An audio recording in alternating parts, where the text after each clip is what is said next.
ভালো লাগলে ভোট দেবেন, না হলে দেবেন না। আমি জোর করবার ছেলে নয়, আপনারা ভালো করে জানেন।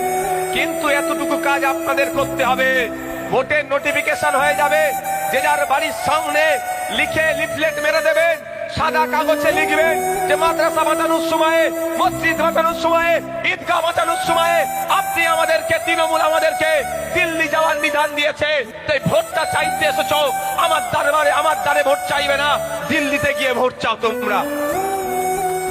এটা হবে তো নাকি? কারা হবে তো হাত তুলে দেখান তো।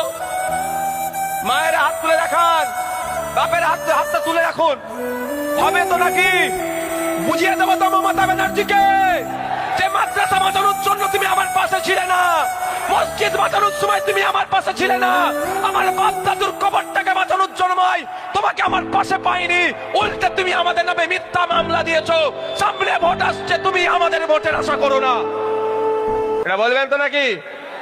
না তখন কি বুঝিয়ে দেবে সবটাই ভুল বুঝে যাবেন? একদম নয়।